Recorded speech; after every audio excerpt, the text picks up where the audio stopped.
Outstanding का मतलब होता है ड्यू बट नॉट पेड, और एक्सपेंस का मतलब तो एक्सपेंस है ही। ठीक है, अब देखो ये वाले जो एक्सपेंस है वो कहाँ कहाँ आते हैं, मुझे पता है outstanding it is a liability, it is an liability, और अगर ये लायबिलिटी है बच्चे तो ये कहाँ आनी चाहिए, बैलेंस शीट की लायबिलिटी साइड।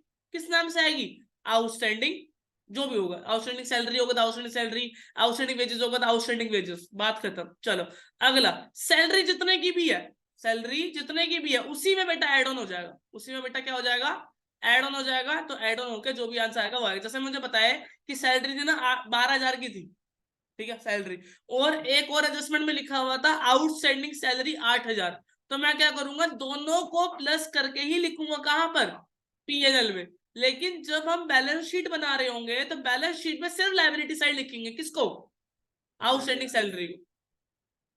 क्लियर है इतनी सी बात, ठीक है क्लियर है बॉस। चलिए आगे बढ़ते हैं। आगे लिखा हुआ है प्रीपेड और अनएक्सपायर एक्सपेंसेस।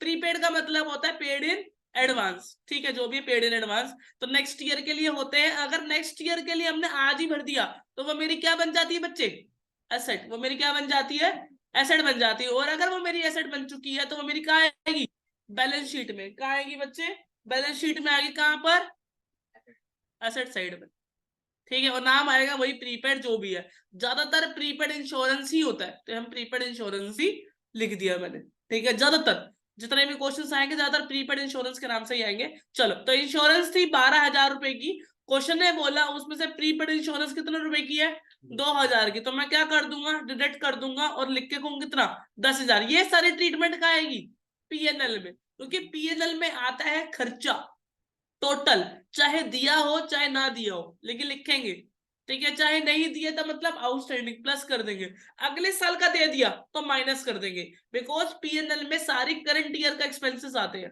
किसके एक्सपेंस आते हैं, करंट ईयर के। अगर नहीं दिए तो जोड़ दो, ज्यादा दे दिए तो हटा दो। That's clear. हाँ आगे बढ़ सकते हैं, ठीक है। जो बच्चे पहली बार कर रहे हैं, देखो कुछ बच्चों ने पहले कर रखा है तो उनको छोड़ो, जिन बच्चे पहली बार कर रहे हैं, रोहित पहली बार कर रहा है मेरे हिसाब से, और ये जो ऑनलाइन वाला बच्चा यश पहली बार कर रहा है, और बताओ और कौन पहली बार कर रहा है, चलो बाकी सबको तो आता ही, चलो होशियार बच्चे बैठे। अगला, ये कर रखा है पहले तुम लोगों ने कि नहीं, outstanding income, accrued income, due but not receive, आने हैं बट आए नहीं है, आने हैं बट आए नहीं है। अगर आने और आए नहीं है तो इसका मतलब आएंगे तो सही। और इनकम किसकी है, इस साल की, इनकम किसकी है, इस साल की, और इस साल की है तो ऐड करेंगे, इस साल की है तो ऐड करेंगे। तो हमें क्या करना पड़ेगा, पीएनएल में ऐड करेंगे। फॉर एग्जांपल कमीशन है 12,000 रुपए की और एक्रूड कमीशन थी 18,000 रुपए की, तो अभी ये आई नहीं है लेकिन फिर भी हमें ऐड ऑन करके दिखानी पड़ेगी 30,000 रुपए की, और आनी है, इसका मतलब रोकड़ा कहीं से आना है तो एसेट हुआ कि लायबिलिटी हुआ, एसेट हुआ। रोकड़ा कहीं देना होता तो क्या होता है, लायबिलिटी। ये तो मिलने हैं और मिलेंगे तो एसेट है बच्चे, और एसेट है तो लिख देंगे सीधा बैलेंस शीट में एसेट साइड। क्लियर है बॉस, यहां तक की सभी बातें क्लियर है। चलिए आगे बढ़ते हैं।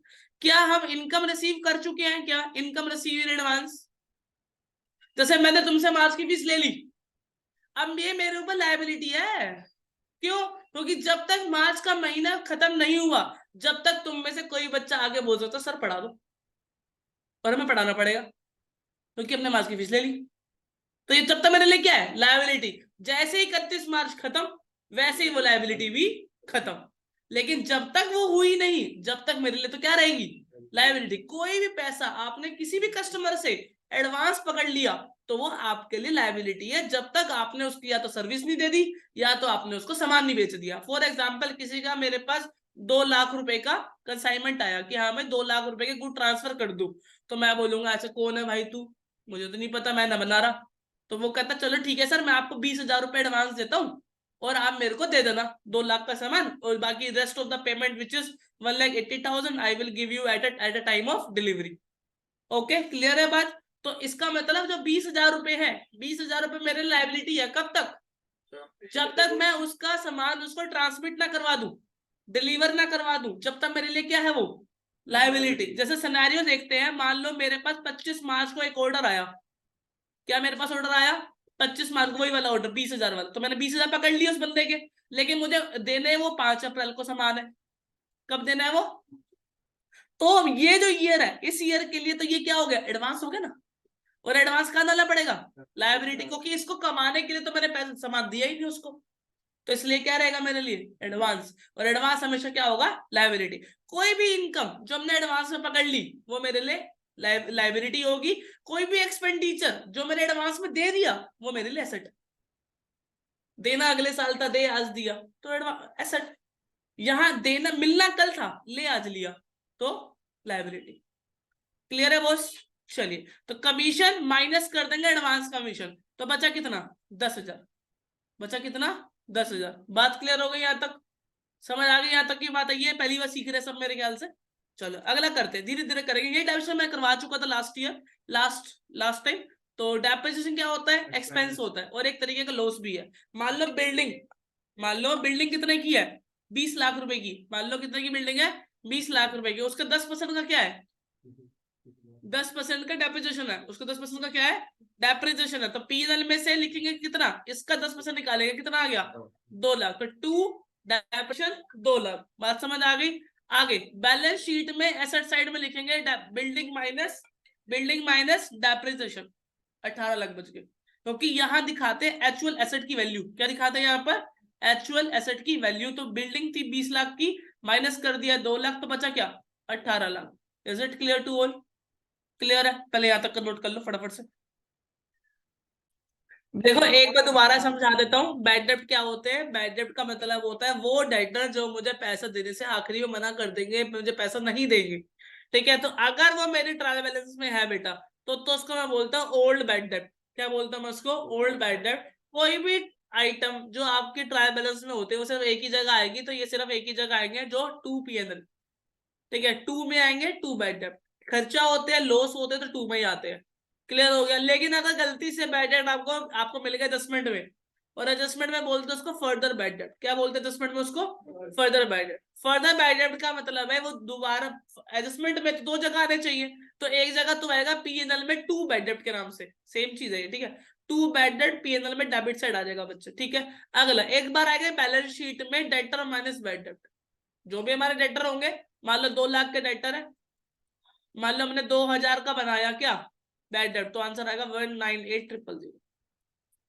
क्लियर हो गया बॉस यहां तक? ये पक्का आएगा पेपर में, बैड डेट सबसे बढ़िया बड़ा विलन है ये, बैड डेट।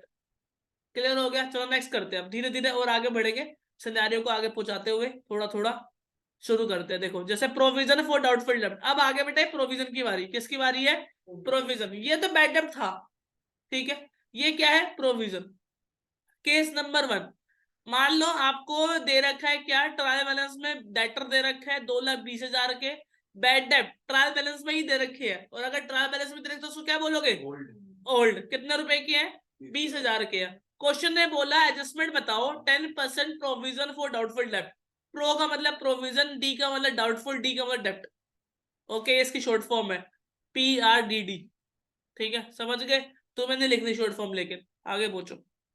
अब देखो पीएनएल में आपको भी पता है, पीएनएल में 2 बैड डेब्ट आता है ओल्ड वाला, अभी पीछे करा था। 2 बैड डेब्ट आता है ओल्ड वाला, इधर एक न्यू प्रोविजन निकलेगा। न्यू प्रोविजन कैसा निकालोगे, 10%। किसका, 2,20,000 का 10% कितना आएगा बेटा, 22,000। कितना आएगा, 22,000। तो 2 न्यू प्रोविजन आ गया 22,000। बैलेंस शीट में क्या करेंगे, जितने का भी था डेटर कितने का था, 2,20,000। न्यू प्रोविजन कितने का था, 22,000। वो माइनस करेंगे, लिख देंगे जो भी आ रहा है 198,000, जो भी आ रहा है वही लिख देंगे। यहां तक का सिनेरियो समझ आ गया? ये पूरा पहला है, यहां से यहां तक का पहला केस है। Case number 1, trial balance question है ये। ट्रायल बैलेंस में डेटर 2,20,000, ट्रायल बैलेंस में बैड डेट 20,000, एडजस्टमेंट में 10% प्रोविजन फॉर डाउटफुल डेट। सबसे पहले हमने क्या करा, पीएनएल में लिखा 2 bad debt 2 new provision.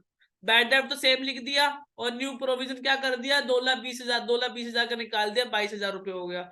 Balance sheet में क्या करना है, debtor minus new provision. Debtor कितने के थे बेटा, 2,20,000 के, माइनस करेंगे न्यू प्रोविजन। न्यू प्रोविजन कितना, 10% है बेटा, 22,000 हो गया। आंसर कितना आ गया, 198,000 आ गया। क्लैरिटी है, समझ आ गया? उतार लो बेटा।